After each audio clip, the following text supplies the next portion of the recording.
Hey everyone, Paul Sam. Welcome to probably one of the most soul-destroying videos I've made for a while. Yes, it is. I'm going to take you on a journey here of several screw-ups, nearly seen a grown man cry, a complete waste of paint, and a massive waste of time in trying to paint this goddamn Ferrari. So, we're going to start with the build of the Alpha Model's 488 Pista Ferrari. I've reviewed it. It's on the channel. You can go look at the review. Looks a great kit of an iconic Ferrari. Beautiful kit. Yeah. I have colours planned for this, and they don't go well. So I'm going to tell you a story as we go through. Stick around with the video, and see what happens. There we go. After this word, we'll jump in with the build. Hey everyone, please subscribe to the channel, click the bell notifications, get notified of our latest videos, give the video a thumbs up or a thumbs down, and leave a comment. I do read and appreciate every comment you guys and girls leave behind. I may not reply to them all, but they are all appreciated. And there's a link in the description of the video that takes you to a big long list of all handy videos and a lot of the products I use in my videos. You now have the chance to support the video content creation by using Patreon or the PayPal me link in the description down below. All the videos will always remain free to watch. This is just your chance to help support the videos. Okay, so straight in with the build. We've got the body shell itself, the two wing mirrors, and there is a front piece that I've left in the bag. I've literally just put it back in the bag, but we'll get it out in a minute. Review this on the channel. You can go through and have a look what's in the kit. We're going to prep this body for primer. So looking through the panel lines, it's not the cleanest body I've had out of all the Alpha Models kits I've built. There's a few little, not flaws, but just a few little bits to clear in the panel line. So I've got my Holly 0.2mm rescriber. These are absolutely superb. We used to sell these in UMP. Don't think we do anymore, but they were great. Very easy to control, much easier than some other hand-held ones that go in like a pin vise. And I started off going around just clearing out some of the debris and thought, you know what, we'll deepen some of these panel lines a little bit. We'll just go through. They're not the shallowest, they're not the deepest, so I thought I'll just go through and remove a little bit. Don't go mad. I'm not like some people. I watch a few people rescribe. It looks like they're trying to actually burn through the whole resin to the other side. I'm just getting in there to get a clean panel line demarcation and clear out anything that might be in the panel line gap. So just allow the tool to follow the line and just take your time and you shouldn't have any issues. These are by far the easiest to control. I think it's because your fingers are so close to the end of it. There's a lot less chance of slipping with this, whereas some of the handle-based ones I often struggle using. But like I say, we're just going to go around and lightly rescribe all the panel lines and give them all a uniform look. Nice and simple, nice and easy. So just find a panel line. If it needs a little bit of a rescribe, just gently go through it. Worst thing you can do is slip because you'll put a mark in the resin. You haven't got to sand away or fill. So time and patience here is well used for sure. And if you're not confident, maybe this is a step best left. But quite confident with the Holly tools, especially on resin. Resin's quite easy to rescribe, so no problem at all. And on big panel lines, this at the back, where you hold it can be really dependent on the result you get. And I found with this, to lay it on the bench was a little bit easier. I had a bit of height on it, I could get the tool angled in properly, and that way I got a nice clean line. And obviously you are going to get some residue in there from rescribing, so you can blow it away, or as we come through later, we will get rid of it with our toothbrush. This is the other front piece, so I've just taken off the pour plug at the back with the razor saw and then just cleaned it up a little bit with a knife. That fits in there. Quite a tricky piece, that one's going to need half carboning. And then we're going to mount these on cocktail sticks. So I'm looking where it can't be seen from the back. Just weighing it up which way round it goes. And then with my drill, put a little hole through it. And that way we can mount a cocktail stick. On the wing mirrors, these are perfectly mounted on the pour plug on their locating points, so they can stay on here and we can mount them up for primer. Makes life a lot easier. Primer, paint and clear coat that way then. And the front bumper, well, the bumper insert, should we say, is mounted that way too. Now the body shells, you've seen me do this before. I've got some 3M tapes. I cut them up into little pads and then put one either side, use some tongue depressors to bridge across, and then we can come in with some receptacle to hold it. For me, it's an old UMP burnishing bottle full of water. It's actually water and plaster of Paris, to be honest. It adds a nice bit of ballast and weight. These 3M pads I got off Amazon ages ago, and they are so invaluable. They are super sticky, not to the point where you can't get them back off, but certainly to the point where you can reliably know they are going to hold themselves in place.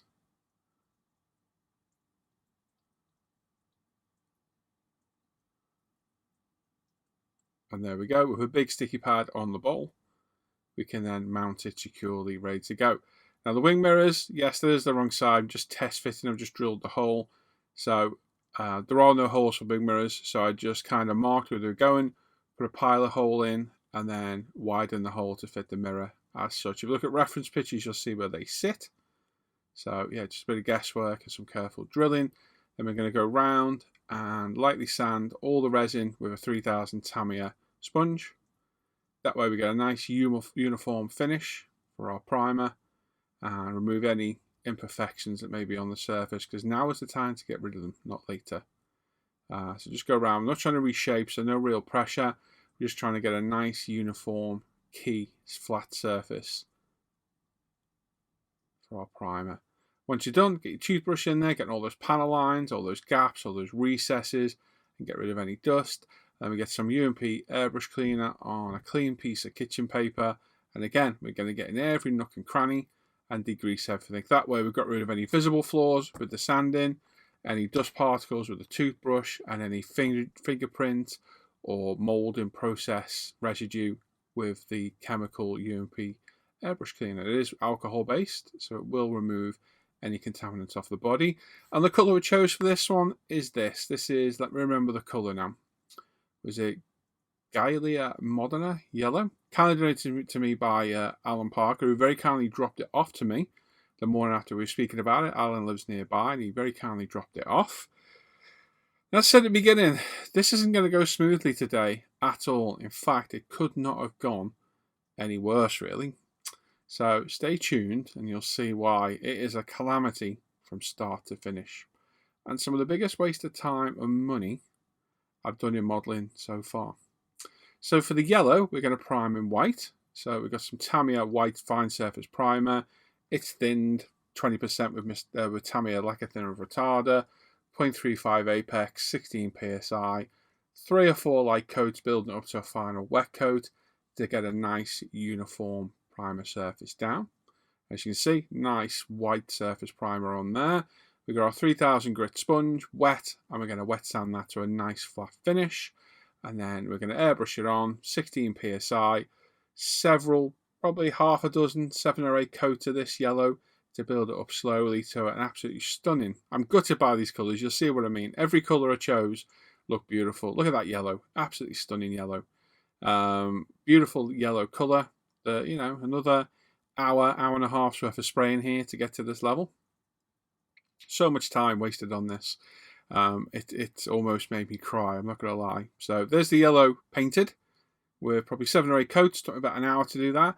On one of the last coats, I very clumsily knocked over a near, look at this, it's near full bottle. You ready? Oh, there we go. So yeah, that's nearly the entire bottle of paint gone. Now this is going to pay us back later on big time, because I literally had to use all the paint to finish off painting all the little bits and the rest of the car.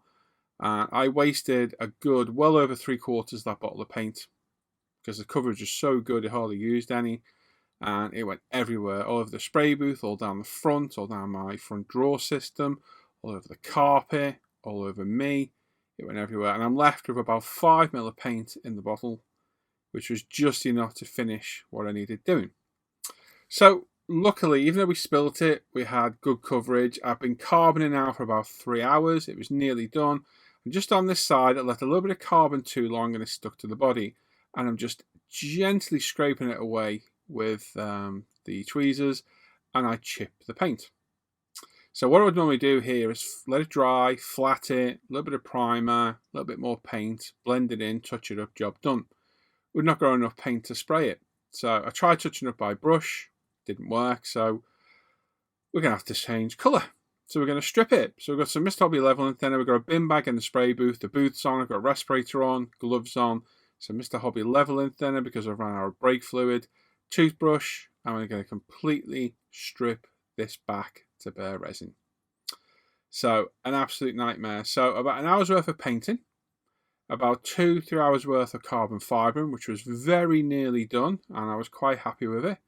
Half a sheet of carbon decal film down the drain, and like I say, a substantial amount of Mr. Hobby leveling thinner to strip this. Now, Mr. Hobby leveling thinner, in my experience, is safe for stripping. It's fine on resin as well. Just be careful where you hold it. I've left this whole process in of this stage, so bear with me. I'll put some music on if I stop talking. It's a case of going round and just slowly picking at it until you get it all off. So start from the top, work your way down. Don't forget to get inside as well, where it can be seen on all the door shuts, and just work at it slowly. It's a quick process. It absolutely stinks. So make sure you've got some ventilation. I've got my doors and window open, the boots on, I've got my respirator on. Like I said, I've got gloves on to protect my hands, and I've got an old toothbrush to get in all those nooks and crannies. And we can use the airbrush loaded with Mr. Hot Leveling Thinner in there to jet wash any paint out of all those nooks and crannies that may prove difficult. So very disheartening, because I've just wasted a £5 bottle of paint, a few pounds worth of primer, a few pounds worth of decal solution, and a substantial amount of Mr. Leveling Thinner. But wait, it's not over. Just wait to see what comes in a bit. So right now, a bit disheartened. The yellow's gone. I'm thinking, oh, what are we going to do now? What colour can we do? I've got other yellows, but they are generic yellows like TS16 from Tamiya. I've got a few Mr. Colour yellows. So we could have gone yellow again. I thought, you know what, maybe it's a sign. Maybe it's a sign. It shouldn't be yellow. We'll pick a different colour. So I had a Rosso Magma colour from Gravity, which is a 3-stage colour. I've had it for a while now, a year or so. And it's a beautiful red colour, very similar to that GT Ford I did a while back, a very dark metallic red. But it's a 3-stage paint. So it's primer, then a silver base, and then a metallic red base, and then a clear opaque red for the top. So I thought, we'll do that. Okay, so let's not be too disheartened. Let's get it back to clear plastic. As you can see, it's cleaned up absolutely beautiful now. We get it all cleaned up. We'll get it all, ready to go again. We'll have a break for a few hours, come back fresh later on, reprime it, and get it repainted. And that'll be it, wouldn't it? You'd think so, but like I say, stick around, and you'll see what I mean. Like I say, the Mr. Hobby Leveling Thinner takes the paint off really well. I don't have any issues using it on plastic. It can soften plastic a touch, so just be careful if you hold plastic. Resin, it doesn't seem to have any detrimental effect whatsoever, but with resin, just be careful where you're holding things. Don't be applying too much pressure. And as you can see, I'm hosing off with the airbrush, using the toothbrush to dislodge it, and then wiping off any excess with the tissue paper. Probably took about 20 minutes in total. This footage was sped up about 4 times, I think. And obviously we have to do the wing mirror and that front piece as well. Similar process, just dip them in the leveling thinner and brush it off. Job done. So I thought I'll leave this in because I do like to show my mistakes. It made an unholy mess, an unholy smell, and wasted a whole ton of Mr. Leveling Thinner and kitchen paper. And this is what my spray booth looked like afterwards. Yeah, it looks like Big Bird's been in there with a few friends and had a nice party of some description. But yeah, here we go. So here we go. Later on that evening, all freshly done. I've gone over it with UMP airbrush cleaner to neutralise any of the Mr. Hobby Leveling Thinner. And this is how it looks. Perfect. Back to totally brand new resin. No harm, no foul. This is the colour I chose to do it in. This is Rosso Magma. It's a beautiful metallic red. So for this colour, we needed to prime it in black to begin with. So we've got our anti-static brush, do the best job we can. We've got some Mr. Service 1500 black. And we're going to put about 3 or 4 coats down of this. Doesn't take a lot at all to cover. To give us a nice black primer colour. After it's primed, we've got some silver paint. Now the silver paint that came with the Gravity colours, the pigment was massive.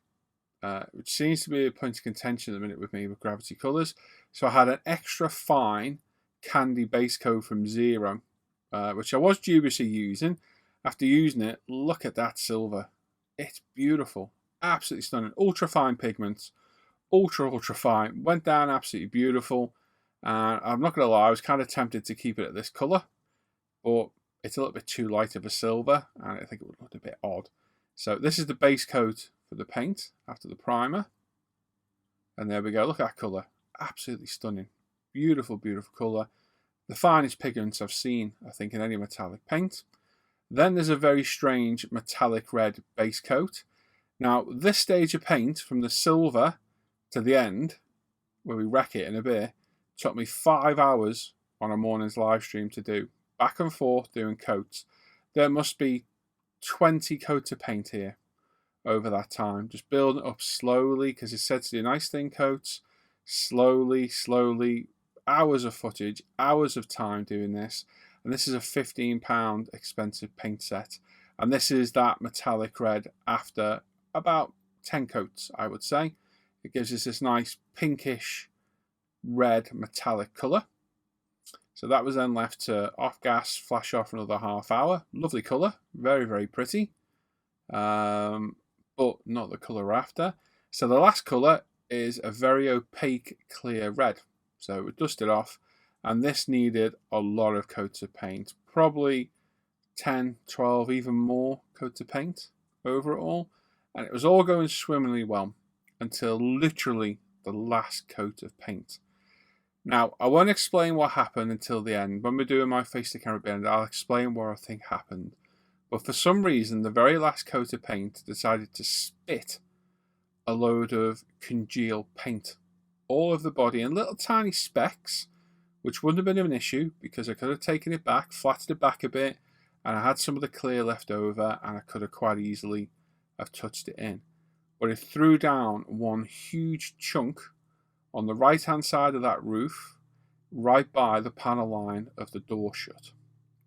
Because it was that big, and because it's a clear part, so it'll hold quite a bit thinner, it instantly, within about 10 seconds, burned through the paint. I could see almost bare resin through it. And then where it pulled around the outer edge, it left a darker ring. And I was like, oh my God, what have I done? On the final coat, you can see it there if you look at the top. I've zoomed in here, so you can see it. So that little speck there, you see that? That, after it kind of dried, that piece there, then turned into that clear piece after about 10 seconds. And I was like, oh my God, what a nightmare. So my thought was, I'll get the clear red and let's see if we can touch it up and fill it in. And no, it didn't work. And to fix this paint job would have been impossible because there's so many layers of different coloured paint, it couldn't be done. I strained the paint and noticed all these little bits in. You'll see it now. Just grabbing them. There was even bigger ones in the airbrush. I have a couple of theories what happened, and it's my fault. It's not the paint's, it's mine. So the paint I've finished with, I've put back in the bottle, and then I've strained it. So this has come out my airbrush. As you can see, look, congealed paint. And that is where it spat on the model. Now, there was little specks of it all over the model, everywhere, which I could have sanded back. But that one large spot, even touched up, if you look there, you can still see it on top of that door. And I wasn't happy at all. And I have a zoom in on the rest of the body, which it's a stunning colour as well. It's so gutting. There's little specks of it everywhere. And like I said, I could have flattered those back probably and dusted over the clear red again, but with that one blemish on the door, there was no hope. So here we go. We're going to strip it again. So the most gutting part of it is we're going to spray it with the Mr. Leveling Thinner until it's soaked in, it goes wet, and it gives you an indication what it would have looked like, clear coated, and it looks beautiful. It's such a pretty colour. I am so gutted. I felt like crying. I genuinely felt like crying at this point. But what do they say? If you don't laugh, you'll cry. Yeah, so, yeah. Now, whereas before the previous stripping job took about 20 minutes, this took about 40, 50 minutes because there was so much paint to remove. We've got the black primer, we've got the silver base coat, we've got the metallic red base coat, and we've got a red clear coat to get rid of. So this was a lot more labour intensive, and I used a lot more. We've already used that old Mr. Thinner Leveling Thinner bottle up. We're onto a brand new one. This was brand spanking new before we started, and this paint job is killing me. I worked out at the end, it's cost me about £35 in paint, primer and thinner to paint this model, because I've got 3 loads of primer, all different colours. I've got 3 paint sets, which equate to £25 all on their own. I've got half a sheet of Tamiya decal film, which was completely wasted. And even if I conservatively add it up, it works out about £35 worth just to paint this model. And at this point, I was like, oh my God, I've never had this go wrong so much on a car. I'm cursed. Absolutely cursed. So, well, okay, let's just crack on. No point giving up. No point letting it beat us. We'll go through. Now, the one thing I will say is the Mr. Surfacer definitely attaches itself to the model more than the Tamiya paint does, than the Tamiya primer. I can see that taking it off because it held itself in the panel lines, which you'll see in a little bit. But yeah, Mr. Surfacer eventually got through it all. It was a lot more labour intensive this time because of the amount of paint. And I just can't believe I'm stripping it for the second time. I've wasted hours of the day, 5 hours painting this for a whole live stream back and forth to the spray booth. I did it live on camera, and it was literally when it went off, doing that very last coat of paint, that it did it. And it's probably best because the air was rather blue. There was a lot of FCs and Ts in the air. I was not a happy person at all, but hey, it is what it is. Now here's it stripped, and you can see all the panel lines have held the black, and the body has kind of a black hue to it. So it just shows you how well that Mr. Surfacer sticks to it. So we degreased it all, we flattened it back and got it back to its original resin colour. We're going to go with Rosso Corsa now. We're going to be boring and do red. So for that, we've got Tamiya pink primer, decanted, thin 20% with Tamiya lacquer thinner and retarder, 0.35 apex, 16 psi, and we're going to put down 2 or 3 coats of this. It covers fantastic, this stuff, in preparation for our red. Now, I'm not going to lie, I saw a video build of this by Russo's Models a while back. Russo looks like a really nice guy. He's very happy. He's far too happy for a modeler. We're normally all miserable. But he's a really nice guy, and he's a talented modeler. And I saw him build this model a while back, and it kind of was my inspiration for wanting to do it red. But I kind of bowed to peer pressure of not doing a red Ferrari. But secretly, I think in the back of my mind, I kind of wanted to do it in red. So have I kind of sabotaged myself to do it? I don't think so. I think I've just had some bad luck with the paint. But I've literally ran out of Ferrari paints. Another thing over a generic colour, the Rosso Corsas, all I've got left. And it is a proper colour for this car. And let's be honest, as much as it's a cliche colour for Ferraris, they do look good in red. It is their signature colour. The Rosso Corsa is a beautiful colour. And yeah, I'm happy to paint in that colour. It was the inspiration for this build, kind of, looking at somebody else's model, which is always a nice compliment to give somebody, I think. So yeah, that's what we're going to do. It may be boring. Some of you out there may be like, oh, red, but it is what it is. After screwing up 2 paint jobs, I don't really care anymore. I just want to get it painted a nice colour. I crack on with the build before I put it back in the box and probably never revisit it. So I've had some of the worst luck I've probably ever had painting. And we've gone through, reset it, the Mr. Hobby level and thinner works superb at stripping paint. And we got back to brand new resin each time with no damage at all. And yeah, what doesn't kill us only makes us stronger. And we'll get through on this and get it built. So, like I say, several coats of this, probably 3 or 4 actually thinking about it. We've got a nice pink primer coat. We'll let that dry for a good, I think I left it overnight to be honest. I think I primed it last night and painted it this morning on the stream. So it dry for probably a good 12 hours. So we leave that off gas and cure. And the next day, here we are. We flattened the paint back as we did before. And here we are with the Rosso Corsa. Now, we've used this before on the Ferrari 288 GTO and the Ferrari 250 we did not too long ago. I've got over a full bottle of this, and I'm going to be very careful I don't spill it. I've got our 0.35 Apex, 16 PSI, and red over pink covers so phenomenally fast. It is unreal. And probably going to take 3 or 4 coats of this to get it fully covered. And yeah, no bother at all. And it's a beautiful colour. So, like I say, I know a lot of you are going to be like, oh, a red Ferrari, but it is what it is. It's one of those, isn't it? I did contemplate using that Grigio Silverstone. We did the 812 in and glossing it. But it's just too similar a colour. I didn't want to do another one. But after seeing that yellow, I owe Alan a bottle of that. I'm going to pick myself up another bottle. And we are going to do a Ferrari in that colour because that was a stunning colour. Absolutely beautiful. And I am more gutted about that than the red Rosso Magma because I think it would look great in yellow. But it is what it is. Sometimes things are sent to testers, and this definitely did. But hey, all we can do is crack on and carry on with the build. So normally, in the first video of a build, we'd have this to clear coat. This would have all been carboned and decaled and ready to go. But all you're getting today is a calamitous tale of woe and despair, of some terrible bad luck, and really poor judgment on painting from myself. So that's the first coat of paint down. You can see the coverage is fantastic. I think this is like the second or third coat. So we go left to right on the first ones, up and down on the second, and we just alternate between coats. We don't need to worry about putting thin coats down with any of these automotive-based paints on resin. Doesn't affect it at all. But we don't want to hose the paint on and put it on too thick. So we're still putting conservative coats on. And obviously paying attention to all the wheel arches, all the nooks and crannies in those vents, and they're getting the coverage down.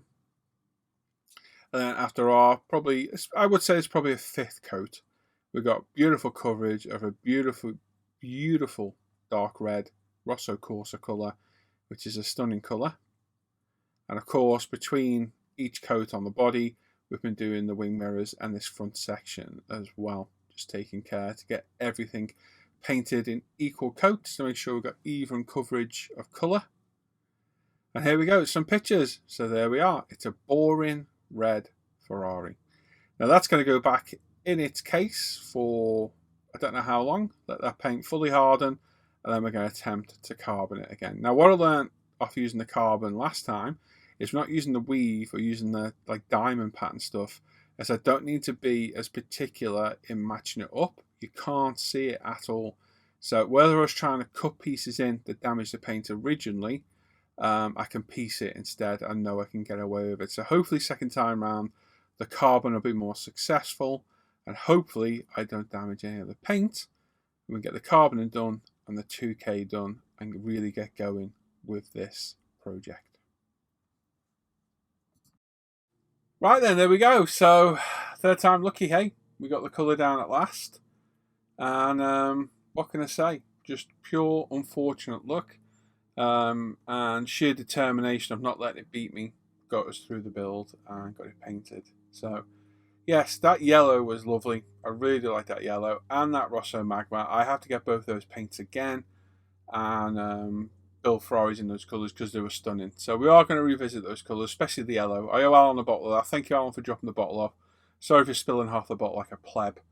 And we will revisit it and do another car on that colour because it looks stunning. I've got a couple more Ferraris in the stash. I've got a lot of Ferraris in the stash. So yes, we will revisit it. So yeah, what happened then? Okay, that paintwork took a long time to do. It took me 5 hours to do. I didn't clean the airbrush out at all, but I've done that before. Never had any issues. So I don't think it was a contaminant in the airbrush. I think what happened was I was using a pipette to draw the paint out the bottle into the airbrush. And it was only when I was sat here today putting the Rosso Corsa on, I was looking at the pipette. And I've laid the pipette on its side. And it's been there for hours before it's been picked back up again and more paint gone in. I think some of the clear paint has dried on the inner wall of that pipette where it's been laid out thin and just left a thin coat of paint. When I've used it to pick up more new paint, it's kind of reactivated it and picked it up in clumps. I've then gone and put it in the airbrush, and it must have been right at the end. It started to spit little tiny bits on the model, which I didn't see, and then that giant bugger on the roof. Because when I looked in the airbrush and cleaned it, when I was backflowing it, I got massive chunks out of it. Some of the lads saw it in the hangout. So I think it's dried in the pipette. I've used the pipette and we've had dry paint contaminate the airbrush. I then tipped that paint away into the bottle. We've strained it, and that's the remnants behind. That's what I think it is. I don't think it's the paint. I've never had any problems with gravity paint at all. Zero. I've never strained them. I've never had the need to. This is a user error from me. So there's 3 important things here. Number 1, don't knock over your bottle of paint like a complete idiot. Don't chip your paint if you have no spare paint using tweezers to try and drag off carbon fibre. And 3, maybe don't keep using the same pipette for hours on end. Yes, and if you do, rinse it out with lacquer thinner, maybe. because these all could all been easily avoided by mistakes like myself. If I hadn't knocked over that bottle of paint, I would have simply sanded back that chip, dusted over a little bit of white primer, dusted over the yellow, blended it all back in. It would have been perfect. And this video you'd be watching now, this will be painted, carbon decaled, it would have its kit decals on, and it would have been clear coated, and I've been here going, oh, it looks fantastic. There's a little bit of dust, all the usual rubbish I'd come out with. We would have been cracking on with the build. But instead, yes, you've seen me ruin paint job twice, strip it twice, and waste a whole load of money. I've wasted about £35 worth of paint there on that. So I'm not very impressed with myself there. And hours of work of carbon decaling and painting. Probably 10 hours to get to that finish. To get red paint, it's took me 10 hours in painting and decaling to just end up with a painted model that would normally take me an hour and a half to get to. So absolutely ludicrous, but it's lessons learned. It's given a more interesting video. I do leave in my mistakes if I can. I am not, that cocky or arrogant that I think I don't make mistakes, because I do, and this is purely my mistake. I think it's that pipette with some dry paint, and I've blown it back into the airbrush. But lessons learned. We won't do that again. Like I say, we'll definitely pick up that yellow again and that beautiful red, because it's a stunning colour on my next gravity order. And we'll pick out, probably do that Tributo, the F8 in that red. And we'll pick another Ferrari, like maybe I've got a 458 Italia up there. We might do in yellow at some point, because I definitely want to use them. So there we are. There's part one of the 488 Pista. Not quite where I'd like to be, but at least we got it painted. I'm going to leave that now. Let's not get in touch for a few days. I'm going to let that paint fully hardened and cured and leave it the hell alone.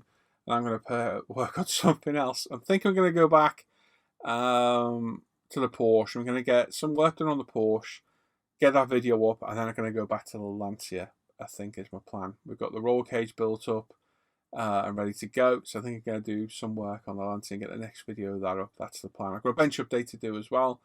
To go over some projects that have finished, and yeah, that's where we're at today.